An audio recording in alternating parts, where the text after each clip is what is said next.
Días, esta mañana le he dado mucha cuerda, ¿no? Y entonces con mucha intensidad.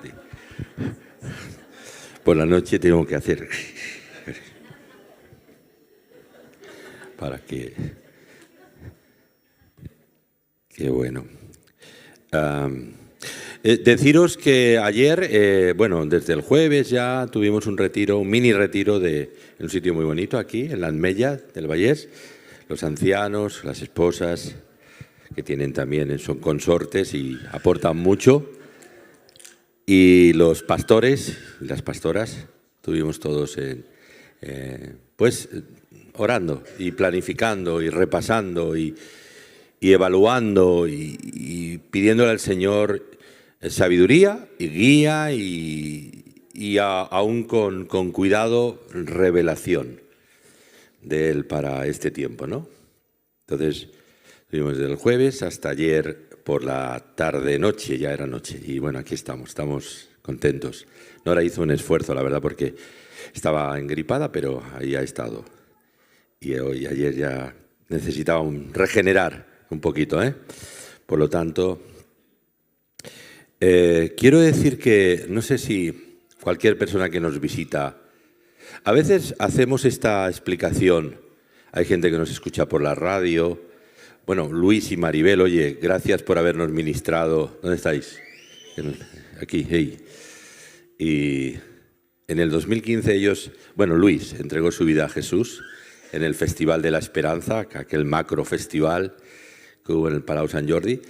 Y Maribel no había entrado en esto, ¿no? Pero el Señor fue trabajando en su corazón y tiempo después llegó a conocer al Señor. Y en una convención, fíjate, en Tarragona, fíjate. Y bueno, pero también Luis escuchaba la radio.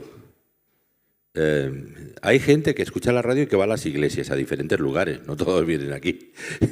Es que queremos que vayan a cualquier parte, a donde estén cerca y les parezca. Nosotros no capitalizamos esto. Pero sí... Y decir a cualquier persona que nos escucha allá o aquí que no te pierdas la gran bendición de conocer a Jesucristo de forma personal e íntima. Jesús no es un fetiche religioso. Jesús no es un sentimentalismo puramente religioso. Jesús es el Dios que se hizo hombre. Y esto es algo asombroso. Por muchas vueltas que le doy, la razón humana no es capaz de explicarlo, ni tampoco lo pretendo, ¿no? Me dicen, demuéstrame la existencia de Dios. Digo, oiga, no me voy a entretener en eso. Dios está ahí en todas partes. Es el arquitecto de todo el universo. Mi genética es la manifestación de Dios. Cuando voy a Israel, algunos me dicen, dime una prueba de la existencia de Dios que actualmente en el mundo. Israel. El único estado milenario que se ha reconstituido milagrosamente en 1948, después de mucho sufrimiento. Y son los portavoces. Pero bueno, luego llega, el Señor ama a Israel y nos ama a todos, al mundo entero, ¿no? Israel fue el vehículo para transmitir su mensaje. Jesús era judío. Nació, pero su mensaje es universal para todos los seres humanos, sin excepción. Pero el Señor hace algo, quiere que le recibas cuanto antes. ¿Quién sabe? Dios no lo quiera. Pero ¿qué pasaría si esta noche murieras? Todo es muy... Vaya pregunta, ¿no? ¿Dónde irías? ¿Dónde crees que irías? ¿Al purgatorio? No existe el purgatorio. ¿Al cielo por méritos personales? No, es impagable eso. ¿Por la intercesión de los santos o por cualquier otra cosa? No, eso no es así, la Biblia no dice eso, que es la palabra de Dios, por cierto. Si esta noche yo muriera, bueno, podría vivir los años que Dios quiera, pues yo sé que por la gracia de Dios, habiendo puesto mi confianza en Jesús, voy al cielo. Jesús es el camino, la verdad y la vida. Nadie llega a Dios el Padre si no es por medio de Él. Y yo quiero invitarte a que recibas a Jesús. Si has oído, si algo te atrae, no es una voz o una... Todo ayuda, ¿verdad? Pero definitivamente todo lo que queremos es que la gente llegue a Jesús. Jesús vive hoy. ¿Tú te imaginas que yo siguiera un sentimentalismo religioso porque Jesús, la moda cristiana o la religión cristiana? Yo, por mi forma de pensar desde el plano humano, no perdería un minuto en esto si Jesús no fuera real. Sería absurdo, una pérdida de tiempo. Pero Jesús está vivo. Él es el Señor de todo. Y te invita a que le recibas en tu corazón. Recíbelo. ¿Y qué tengo que hacer? Pues que de tu voluntad decidida decir, Señor, te necesito. Perdóname. Todos tenemos que pedirle perdón a Dios. Todos estamos en falta con Dios. Lo hemos estado. Y le pedimos perdón por toda nuestra vida, nuestra religiosidad, si fuera el caso, equivocada, nuestras historias, cada uno tiene la suya. Pero Dios muestra su amor hacia nosotros en que, siendo aún pecadores como somos, Cristo murió por nosotros. Y el pan y el vino lo recuerdan. Cristo murió. Es la paradoja. Yo le he llamado a eso la gran paradoja. Que el Hijo de Dios tuviera que sacrificarse, el Dios hecho hombre, para salvar. ¡Qué cosa más extraña! Pero es la sabiduría de Dios, ¿no? Como Dios en Cristo nos quiere reconciliar con el Padre. Por lo tanto, ¿quieres recibir a Jesús como tu Salvador personal? Cualquiera que estéis aquí, que habéis venido otras veces, o incluso alguno que no, yo no sé, no sé si estoy... Reafírmate, engánchate a esto, porque en eso va en juego tu salvación personal, la salvación de tu alma, que no es cual. Yo quiero vivir en el cielo en la eternidad con Jesús, estoy seguro. Si muriera esta noche o muera cuando muera, es igual. ¿Me quieres acompañar en una breve oración? Y si quieres recibir a Jesús, ¿lo haces aquí y ahora? Si no lo has hecho del todo todavía, o si tienes dudas, yo no sé. Si realmente, pues acompáñame, dile, Señor, desde tu interior, perdóname. Perdona, Señor. Reconozco que tú eres tan puro y que yo realmente, pues, conoces mi vida, mi corazón. Te necesito, Jesús. Gracias por haber muerto en esa cruz por mí. Te abro mi corazón, mi voluntad, mi vida, y te recibo como mi Salvador personal, como mi Señor, como el guía de mi vida. Ahora lo hago. Ven a mi vida, Jesús. Límpiame, perdóname y cámbiame. Te lo pido en tu nombre. Amén. Así estamos así en silencio y tranquilos. Yo quisiera saber si tú has hecho, alguno de los que estáis en este salón, habéis hecho esta oración. Solamente con una pequeña señal, decir, yo sí lo he hecho. Alguien puede, me gustaría saberlo y para orar por ti. ¿Lo ha hecho por primera vez? ¿Hay alguien aquí que ha hecho esta oración? ¿Sí? ¿Estás en esto? ¿Entregar tu vida a Jesús? ¿Sí? Ahí queda eso. Que Dios te bendiga. Amén. Muy bien. Bueno, vamos a hablar un poco de lo que estamos hablando. Hemos estado hablando del entendimiento. El Señor, una iglesia, sabiduría, la llave maestra de la vida. Esta es... Hoy pensaba en un titular. La sabiduría humana, en su mejor versión, ¿sabéis que yo pongo post en mi muro? La sabiduría humana en su mejor versión es un reflejo de la sabiduría divina. Luego hay una sabiduría humana grotesca, autosuficiente, soberbia, animal, diabólica, perversa, ¿no? pero hay una sabiduría buena, ¿eh? Pero no, es una sabiduría menor, no es una sabiduría como la divina. La divina es una sabiduría, ¡guau!, no tiene parangón. Yo he leído muchas cosas, me he pasado años leyendo de todo, filosofía, literatura, narrativa, y me gusta leer, pero la sabiduría de Dios es única. Leo la Biblia y siempre es nueva. La Biblia no solamente es un libro que tú lo lees, la Biblia es un libro que te lee a ti. Es un libro vivo. Es la autorrevelación de Dios. A Dios nadie le puede explicar fácilmente, porque ya ves. Pero Dios se autorrevela, se explica a sí mismo a través de la palabra de Dios. En el Antiguo Testamento, a través de Él hablando a los profetas, hablando a su pueblo, a través de los relatos históricos que sucedieron en cuanto a relación de la intratable historia de su pueblo y del hombre con Él, digo la intratable por parte nuestra, y la búsqueda apasionada de Dios por nosotros siempre, por los seres humanos y por su pueblo. Principio Israel y ahora la Iglesia de Jesús, que es el pueblo universal, ¿no? Entonces, vamos a por ello. Sabiduría, la llave maestra de todo. Dice la palabra, ante todo adquiere sabiduría. Dice, el libro de Proverbios es un libro, tiene 31 capítulos. Bueno, hoy estamos en el día 5, lo puedes leer los 5 primeros capítulos. Y mañana seguir cada día uno, 31. Libro de Proverbios porque es el libro de la sabiduría por excelencia. Bueno, está también el libro de Eclesiastés y hay los Salmos, toda la Biblia tiene mucha sabiduría, ¿no?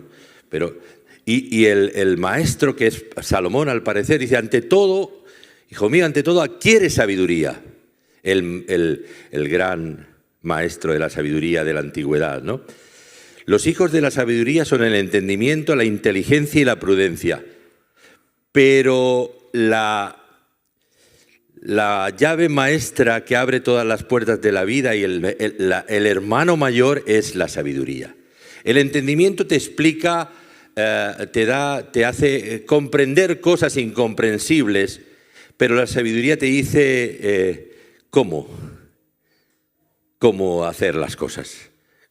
Qué tienes que hacer, por dónde tienes que hacer, cómo tienes que hacer, etcétera, ¿verdad?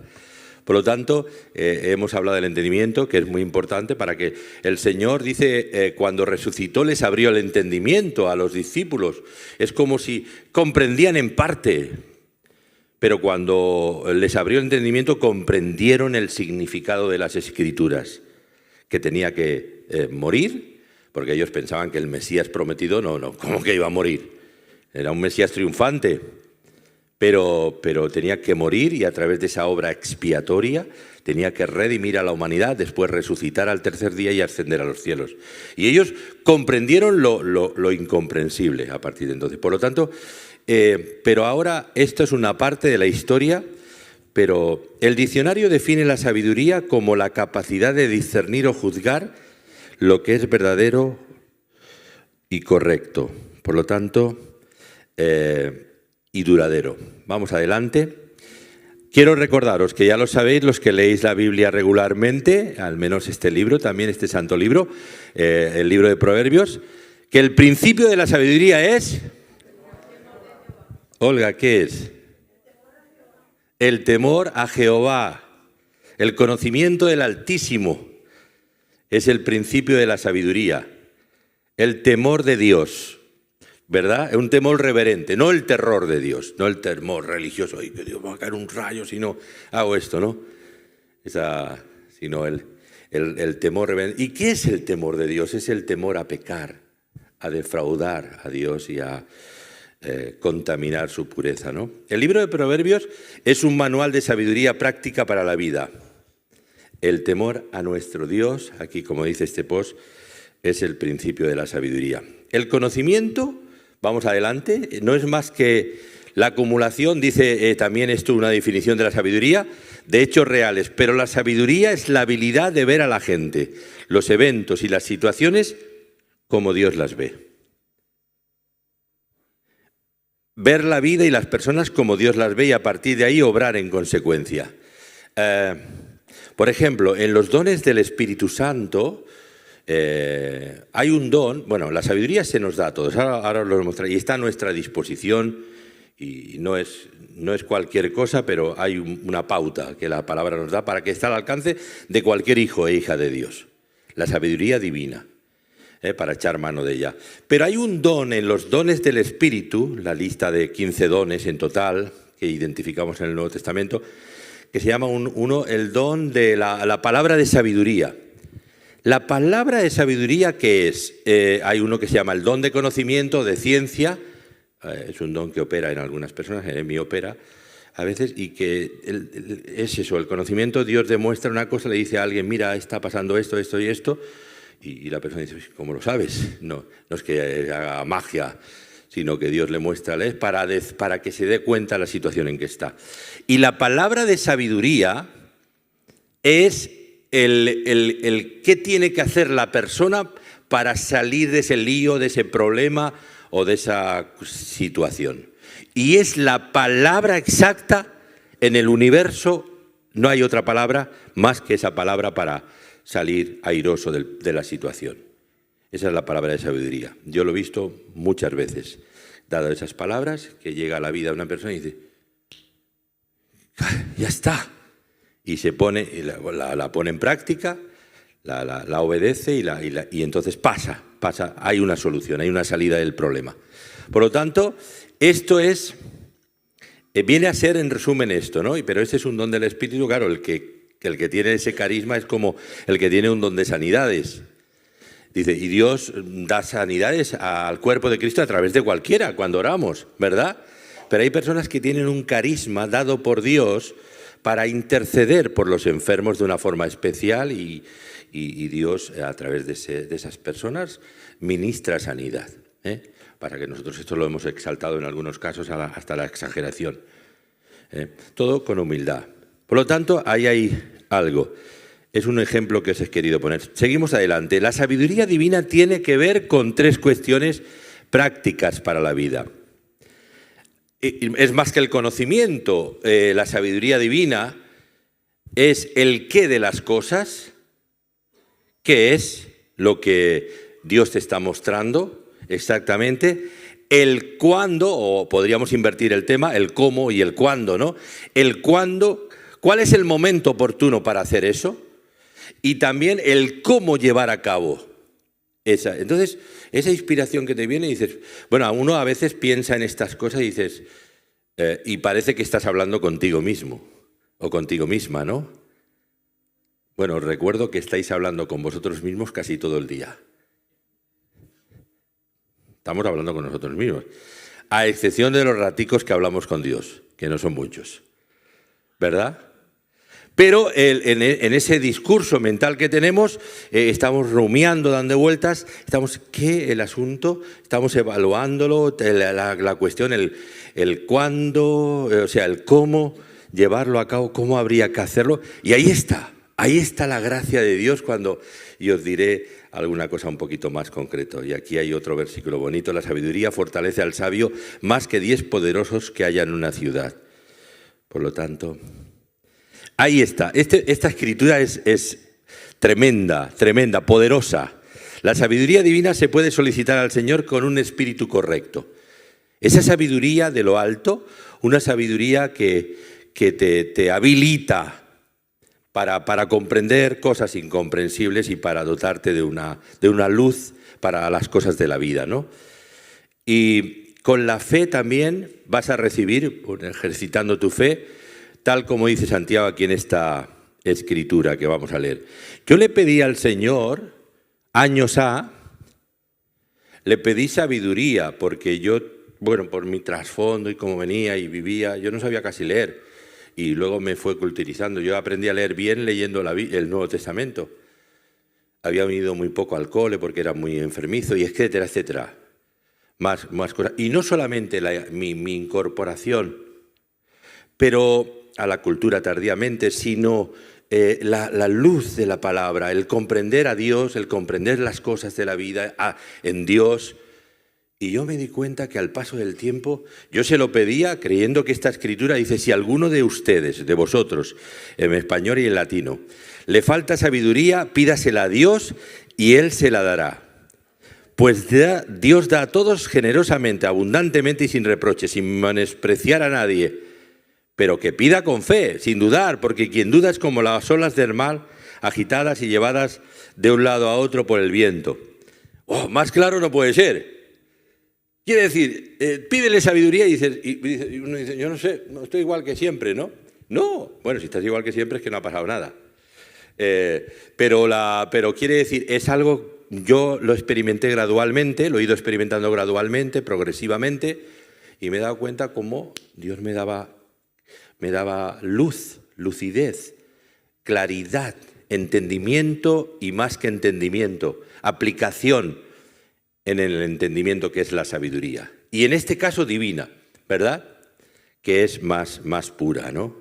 Es una sabiduría amable, pacífica, benigna, misericordiosa, no es una peleona que se pelea con todo el mundo para decir yo sé más que nadie. Él sábelo todo, ¿no? Eso es una sabiduría carnal.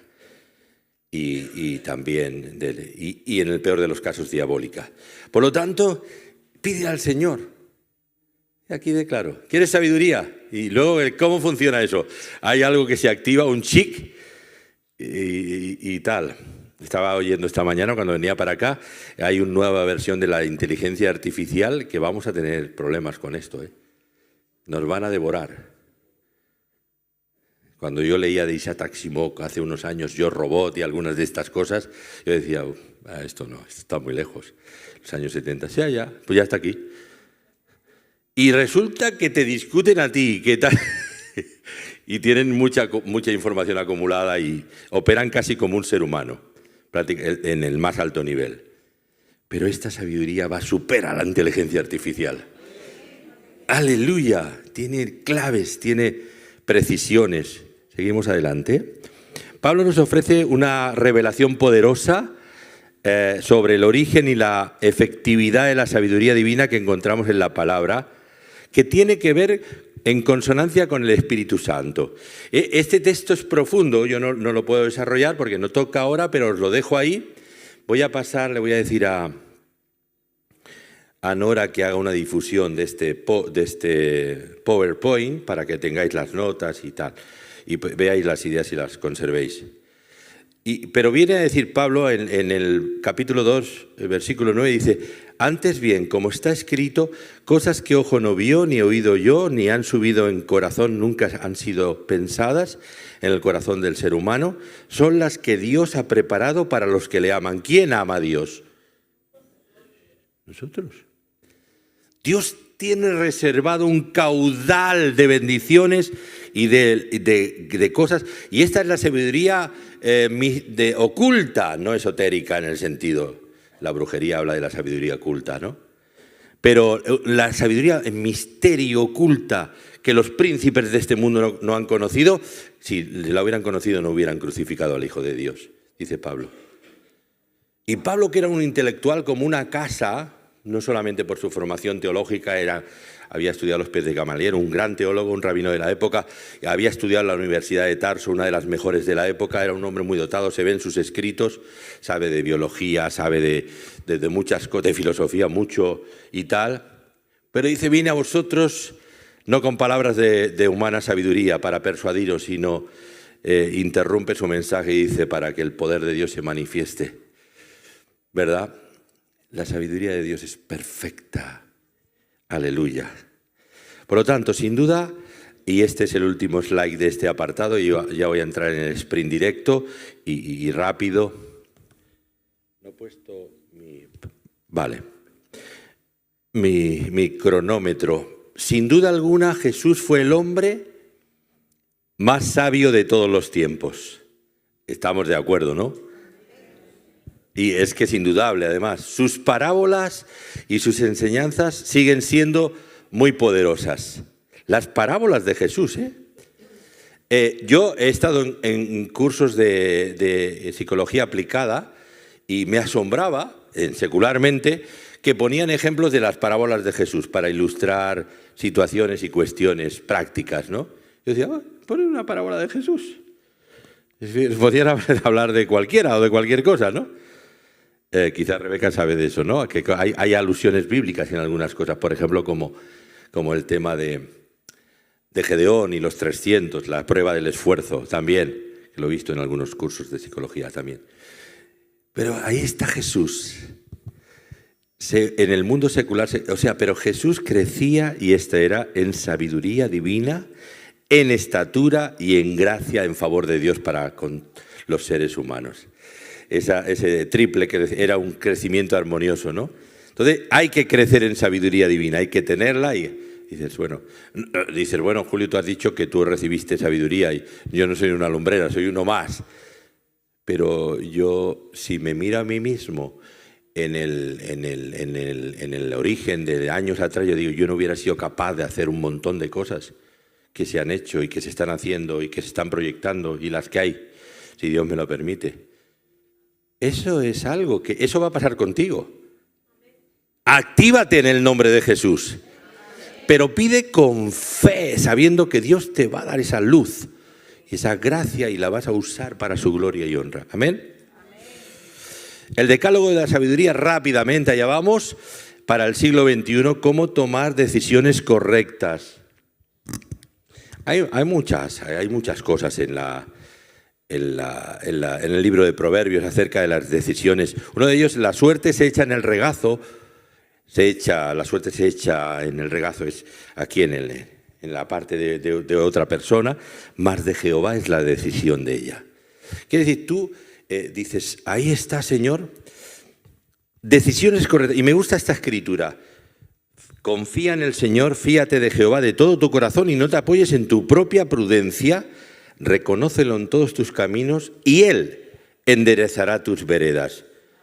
O sea, por ejemplo, el tema de las compras, decisiones familiares, el tema de las deudas. Aparte de que es una irresponsabilidad muchas veces adquirirlas y una y otra, es una falta de sabiduría enorme. Una cosa es cuando uno se ve en una deuda porque se quiebra, tiene una empresa y le quiebra todo y se le viene abajo y, bueno, algo inesperado, ¿no? Pero cuando uno está esto y irresponsablemente está tomando decisiones y comprando o tomando decisiones incorrectas que perjudican a alguien de la familia, o yendo más allá de tus posibilidades. Hay decisiones que tomar en la vida, en cuestiones domésticas, en cuestiones interpersonales, en cuestiones profesionales. Y ahí el Señor tiene que... Hay principios que el Señor te revela. La suerte se echa en el regazo del Señor. Señor, dame luz. ¿Esto qué sería lo mejor? Si tú le consultas al Señor, el Señor te va a mostrar qué hacer y cómo. El qué, el cómo y el cuándo. O el qué, el cuándo y el cómo. ¿Verdad? Sigamos adelante. Este es tremendo, ¿no? Sabiduría para hablar y para callar. Aún el necio cuando se calla es tenido por sabio. Viene a decir el libro de Proverbios. Cuando no habla más de la cuenta. Por la boca muere el pez. Quiere decir el tema de y sobre todo los españoles, iba a decir los latinos, no, algunos puede ser. Pero en general, los españoles somos unas charrairas, hablamos mucho, pero en general. Y tú ves a una persona hablar en lo bueno y en lo no tan bueno, ¿no? Y al cabo yo, una persona, y ya hago una radiografía de su morfología psicológica clásica, al cabo de un rato. Hablando. Por lo general, ¿verdad? Por lo tanto, el poder de las palabras, las que recibimos, que nos han herido muchas veces y han marcado negativamente nuestra vida, y solamente el Espíritu Santo ha sido capaz de sanar, o es capaz de hacerlo, el bálsamo de la gracia de Dios, o una intervención del Espíritu Santo como un estilete de su gracia ahí, haciendo una cirugía fina en nuestro interior y restaurando un bloqueo, un dolor recurrente por palabras humillantes. Hay personas que maltratan mucho con palabras. Los hombres, en este caso, en el tema mayoritario, y también mujeres, por supuesto. Aquí no se escapa nadie. A mí me duele mucho el corazón con el tema del maltrato de las mujeres, de los asedios, de los asesinatos. Me duele, ¿verdad? Pero sobre todo el maltrato psicológico, el ataque y venga, y venga. La muerte y la vida están en poder de la lengua, y el que la ama, el que se entrega a eso, comerá de sus frutos. La prudencia de la lengua, del hablar. Hay tantas alusiones en el libro de Proverbios al uso de la... Santiago, el medio hermano, dicen algunos, el hermano carnal del Señor Jesús, que escribe la carta, habla de la lengua. ¿Acordáis los que habéis leído esa carta? La lengua es un mundo que se inflama la rueda del infierno. Y, Santiago es un poco bruto, ¿eh? Es un poco, yo no sé, si lo tuviera en la iglesia creo que le daría el pasaporte si pudiera, porque es muy confrontativo, ¿no? Pero en este tema dice la lengua es un mundo devorador. Y la palabra nos enseña a domesticar la lengua, a domesticar nuestro espíritu y a ser prudentes. La prudencia tiene que asistir a los hijos de Dios. Y en este sentido, la muerte y la vida. Pero también nuestras palabras son balsámicas. Mayra, cuando le decimos a alguien, hablamos, le abrazamos, le consolamos, le ministramos, todo eso. Y nos ministramos unos a otros. Somos interdependientes y necesitamos la administración del cuerpo de Cristo. Y entonces, ¿cuántas veces ha sido sanado mi alma, consolada y renovada por las palabras de hermanos y hermanas? Centenares de veces en todos estos años. Qué bueno. Hay una gracia en cada uno de vosotros. Palabras de bien y no de mal. Pensamientos de bien y no de mal, como el Señor. Vamos adelante. 3. Sobre la impureza. Habla mucho de la prostitución, también de una vida de promiscuidad sexual, en cualquier caso, hombre, mujer, quien quiera que sea. Este es un tema. Y el libro de Proverbios es muy incisivo en esto, más que ningún otro. El apóstol Pablo, dando instrucciones sobre la ética sexual también de los hijos de Dios, habla de muchas cuestiones éticas, del trabajo, de la vida, de la familia, la ética sexual, del comportamiento sexual. Pero hay que cuidar esto, el coco. No alimentes esto aquí en fuera. Estábamos hablando de varias cosas, hemos hablado de muchas, el Señor nos ha guiado y nos ha dado palabras de guía, proféticas, muchas de ellas, de verdad. Pero una de ellas es el tema de en el fuera pasa mucho, ya sabemos, pero también entre el pueblo de Dios el tema de la pornografía. ¿Cómo? Pues sí. Esto es arsénico puro, ¿eh? Mortal. Cada cual tiene que saber lo que tiene que hacer. Sal de ese lío. Huye. Resuelve eso cuanto antes. Porque si tú no lo matas, te matará él a ti. O ella a ti. Te va la impureza sexual y dices, Julio, tú hablas. Yo en mi experiencia personal lo digo con humildad, hasta donde tengo que decir, no más. Siempre he puesto un vallado en esto. He aprendido a cuidar de mí mismo. ¿Qué ha funcionado? 51 años después. Porque quiero agradar a mi Dios en todo, porque me parece una deslealtad y porque me parece una perturbación en la vida espiritual total. ¿Verdad? Y esto es una amonestación contra la impureza, sobre la impureza sexual. Y ahí la sabiduría está en guardarte. Sobre toda cosa guardada, guarda tu corazón. En eso, el corazón, mente, corazón. Porque de él mana la vida de Dios también, ¿verdad? Por lo tanto, este tema, podría decir más cosas, pero lo voy a dejar aquí. 4. Sobre la pereza. Yo los huelo a los perezosos al vuelo. Los huelo, a los 5 minutos. Bueno, este tío es un sabioso ahora. Pero sí. El perezoso. O las perezosas, cuidado, cualquiera. El alma del perezoso. Sobre la pereza hay mucho, aquí en el libro de Proverbios. El perezoso, el alma del perezoso o de la perezosa desea y nada alcanza. Siempre hace pretextos. Siempre se justifica para encubrir lo que no hace.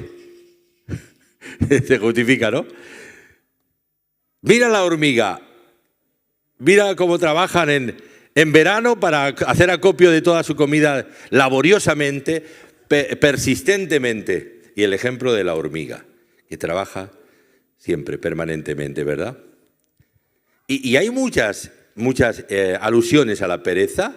Por lo tanto, evalúate. Dite a ti misma o a ti mismo, soy pereza. También hay un tipo de pereza, pereza selectiva. Yo he descubierto. Dice, ¿y eso qué quiere decir, Julio? A ver, hay los perezosos o perezosas de cualquier cosa, de todo, tratan de disimularlo. Algunos ya ni lo disimulan, pero algunos sí. Pero hay los perezosos selectivos. Hay gente que en su trabajo es consecuente, en su trabajo secular, pero en las cosas de la vida, de la casa y de la iglesia, para eso están los pastores.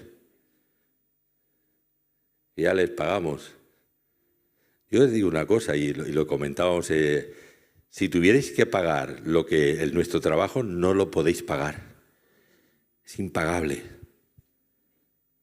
Lo digo con autoridad moral, por toda la inversión que tenemos, por ejemplo, que yo tengo que hacer con radio y con toda la pastoral y los pastores estos que trabajan de lo lindo, y pastoras. Quiere decir, no, es todo el cuerpo de Cristo, todos los miembros. Ahí está 1 Corintios capítulo 12, en esa arquitectura que de una forma visible ejemplifica el apóstol Pablo para hablar de la dinámica de todo el cuerpo interactuando, ¿no?, en el servicio cristiano. A veces nos cuesta encontrar quien venga a hacer una cosa, y vienen, cuando algunos están trabajando y no pueden, y mucho, pero cuestiones de mantenimiento, otras cuestiones, ¿no? Ahí estaba el otro día Pepe haciendo un trabajo y casi nos pegó un susto. Con la escalera se ve que algo pasó. Pero bueno, gracias a Dios, es que parecía de goma por lo que me han contado, Sí, la cosa. Pero en esto, en servicios mecánicos o en cualquier otra ida y venida, esta mañana pues Joan se encontraba mal, tenía que ir al médico y pues ahí estaba Pepe. Inmediatamente cogió, fue a buscar las cosas. Es más, cogió a Joan y se lo llevó a las urgencias. Esto es un ejemplo, hay más, ¿no? Por lo tanto, y en cuanto a la vida dinámica de la Iglesia, a la vida comunitaria, a los quehaceres, a los asuntos, ¿sabéis? Ahora se ha descubierto la palabra procrastinación. Vaya palabra. Esa palabra significa más que postergar. La persona que aplaza lo que tiene que hacer, siempre dice, ya lo haré. Vaya palabra. Esto es de la Real Academia. Es como la palabra resiliencia, pero para decir resistencia a la frustración. ¿Verdad, Rebeca? Y dicen resiliencia. Bueno, en fin, esto va así. Pero el tema es que los que procrastinan, esto que dice ya lo haré, no lo haré. Y esto es el síntoma de la pereza. Y la sociedad moderna nos hace perezosos, porque todo es rápido, instantáneo, está hecho. Una persona va a cualquier otra cultura, un poquito, no como la europea, otra más, donde te tienes que buscar la vida y donde no tienes tantas prestaciones sociales y tal y cual, y te das cuenta del valor de las cosas. ¿Verdad? Y entonces esto nos vuelve perezosos. Cuidado con esto, que esto mata. 5. Sobre nuestro dinero. La prosperidad.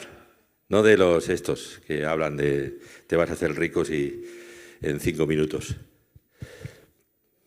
Pero la prosperidad divina existe.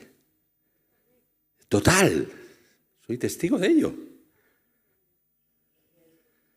En todo. En la vida, en la salud, en la familia, porque la gracia de Dios es muy generosa con nosotros, ¿verdad? Pero aquí la sabiduría es sobre nuestro dinero y la prosperidad. Y dice, fíjate, este es uno de tantos, ¿eh? Aquí hay muchos textos sobre el tema. Honra a Jehová el Señor con tus bienes y con las primicias de todos tus frutos, lo que se traducía en dinero. Hoy en día, y serán llenos tus graneros con abundancia y tus lagares rebosarán de mosto. Palabra de Dios. Amén. Te alabamos, Señor.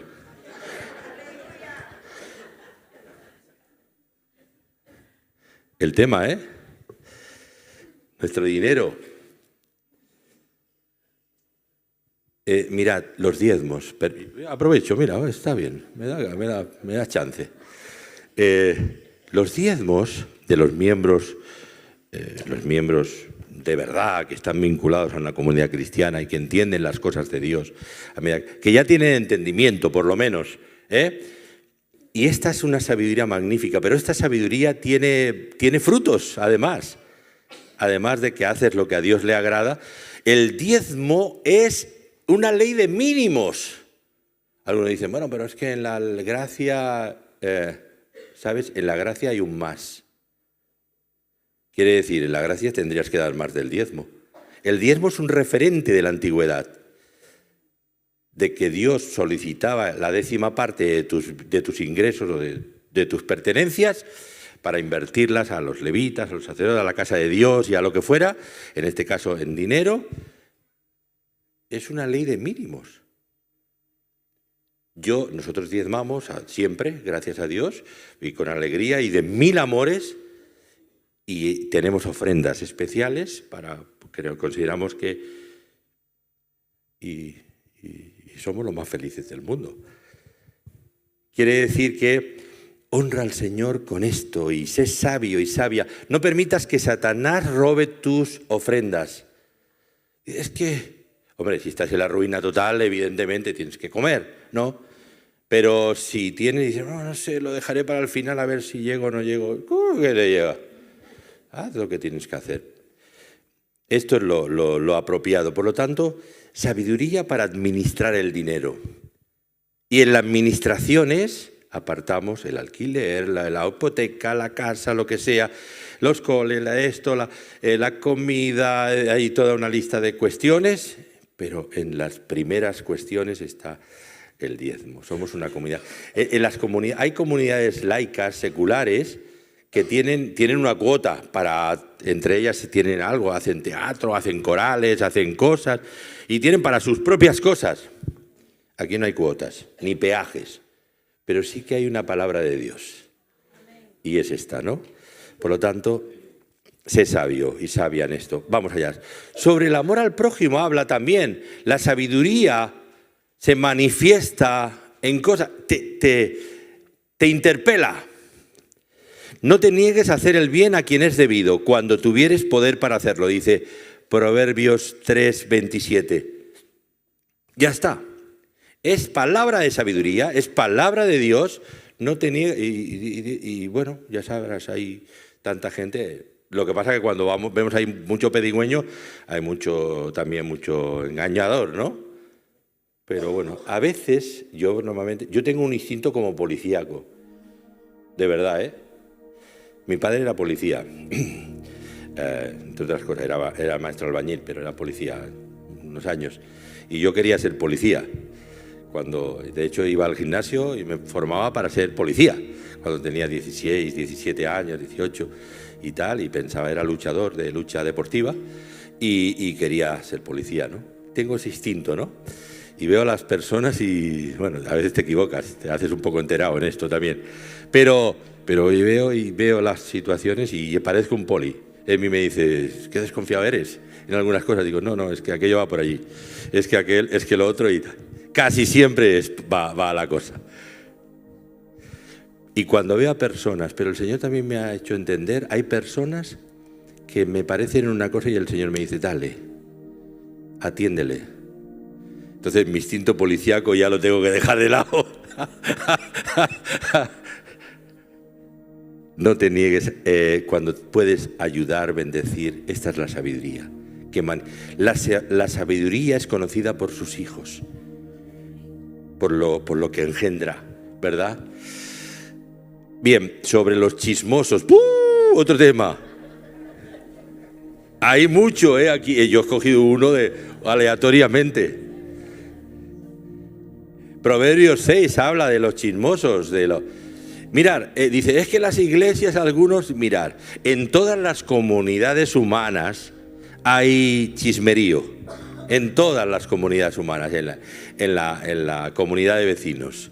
Y en algunas hay unas broncas y unas historias que no veas. La nuestra está muy bien, damos gracias a Dios. Pero es fácil ser presidente de nuestra comunidad. Pero la cosa es que y en la comunidad cristiana, y evidentemente el diablo, todavía genera más historia en esto, ¿no? Donde nuestra carnalidad a veces, en casos, ¿no?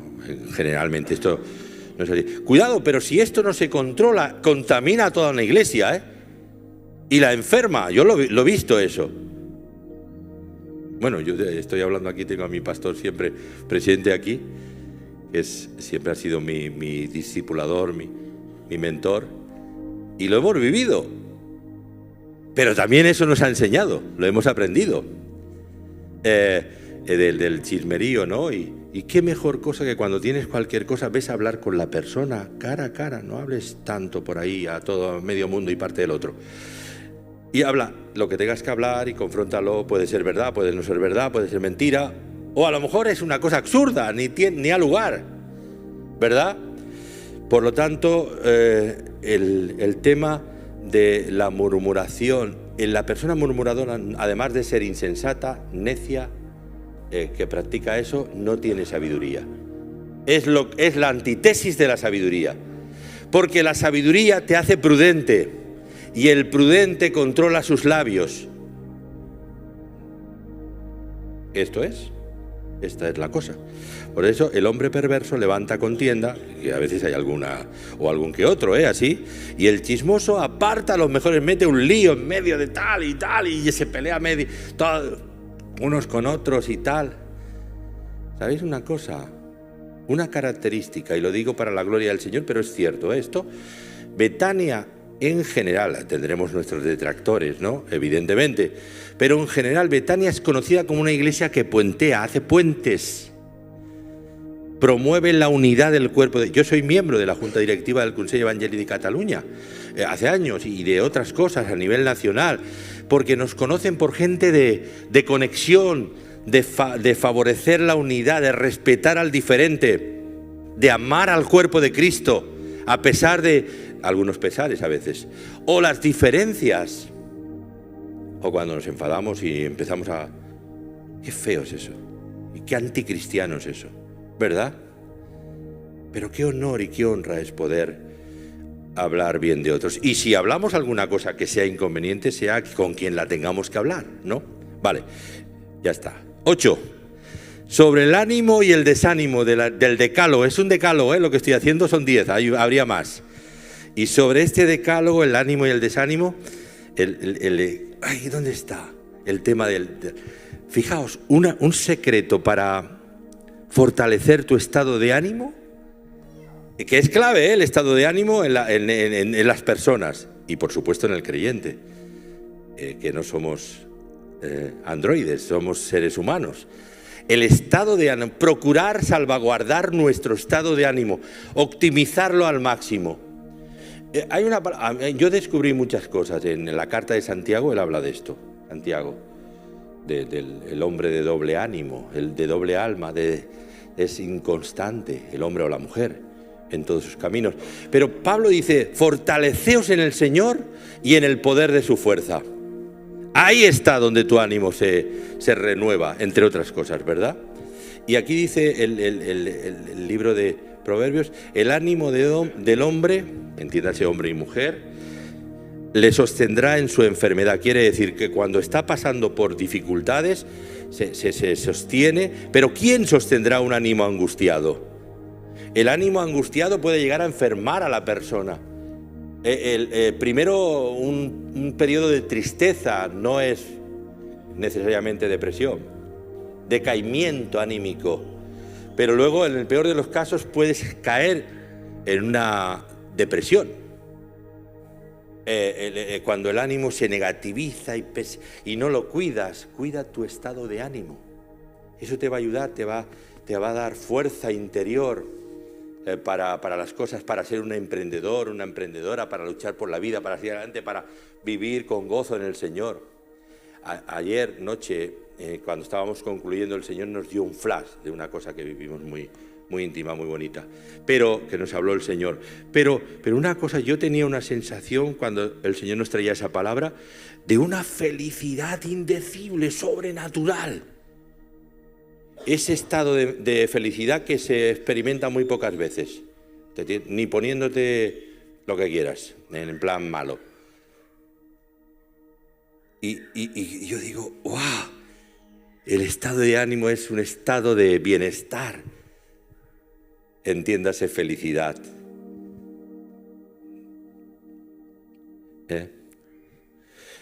Bueno, esto es importante. Vamos allá.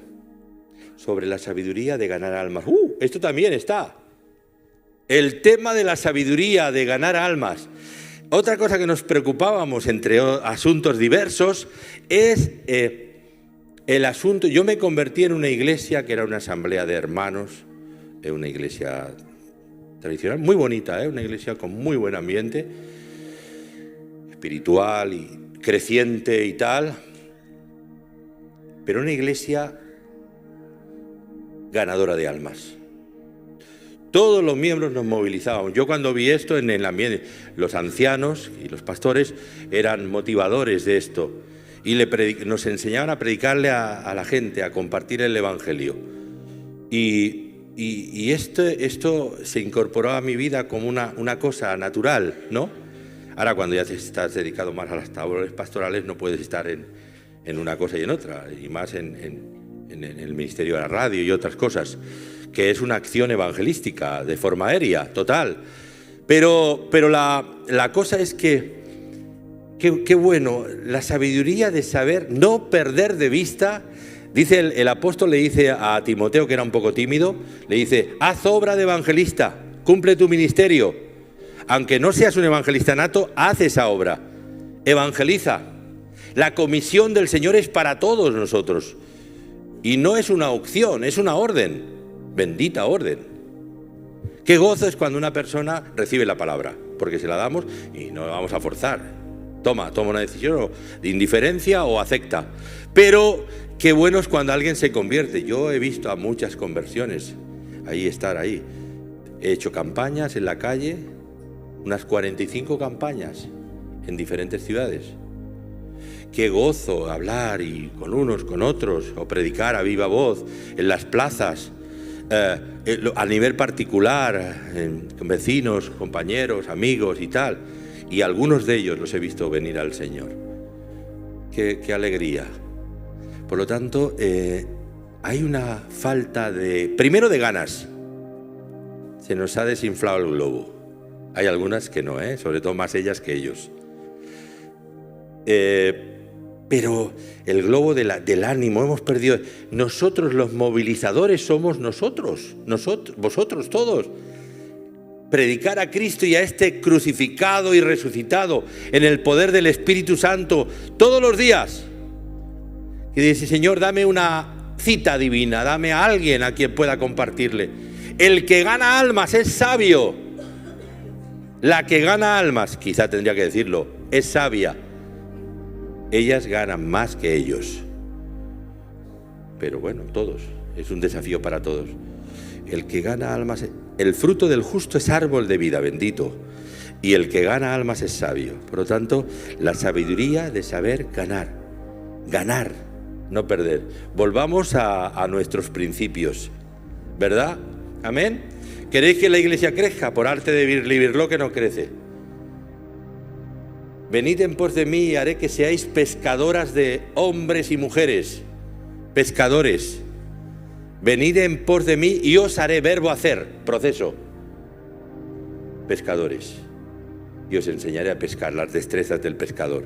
Pero esto se ejercita con la práctica. Y ahí acabamos aquí, con la disciplina y la indisciplina. El que ama la disciplina, ama el conocimiento, pero el que la aborrece es un necio. Bueno, hay dos factores aquí, con esto ya acabamos, ya acabo, sí. Y es la disciplina personal. Esto de disciplina parece que nos aterra, porque dice, oye, yo más o menos sé tal. No, ten un orden. Organízate, planifícate en las cosas de la vida. Eso es muy importante, que seamos disciplinados en las cosas, las disciplinas espirituales, e igual que comemos al día 3, 4, 5, 6 veces, bueno, pero también disciplinas cotidianas, porque es bueno para no perder o olvidarnos de cosas importantes, pero también disciplinas espirituales, lectura de la Biblia, meditación, tomar notas, oración, un tiempo de diálogo con Dios, de adoración, etcétera. Pero luego aquí hay otro aspecto, y en las disciplinas personales también hay otro aspecto, y en las disciplinas divinas. Es cuando el Señor nos disciplina. Y aquí dice Hebreos capítulo 12, versículo 11, ninguna disciplina resulta agradable a la hora de recibirla, al contrario, es dolorosa, pero después produce la apacible cosecha de una vida recta para los que han sido entrenados por ella. El Señor al que ama disciplina. Sí, el versículo es Hebreos 12, 11. Sí, no sé, creo que no estaba este último slide, me parece. No, este sí, pero quiero decir que añadí uno más. Que se lo pasé anoche a mano. Bueno, pero esto lo pasaré para que Nora lo pueda enviar con este. Ninguna disciplina al presente es causa de gozo, sino nos duele a veces, ¿no? Cuando nos exhortan, el Señor lo disciplina a través de alguien, con cariño, por lo general, que cariño no quiere decir una cursilada, que somos demasiado, tenemos la piel muy fina a veces, gente que se ofende por cualquier cosa, ¿no? Si no te dicen las cosas, vas a andar erráticamente por la vida. Y es por tu bien. Pero luego, disciplinas quiere decir que el Señor parece que retira. Hay cosas que nos parece, no hay ninguna solución, no hay respuestas. Parece que se paraliza todo, ¿no? Y el Señor en ese momento nos está disciplinando soberanamente. Hay que entender las benditas disciplinas del Señor. Que nos discipline Él es un honor. Amén. Sabiduría, ante todo, adquiere sabiduría. Amén. Nos ponemos de pie. Yo voy a orar y ya Edu y compañía nos van a concluir con Emi ya. La mano en tu corazón, te lo digo es un gesto, en tu corazón orgánico. Por no decirte en la cabeza, en tu corazón.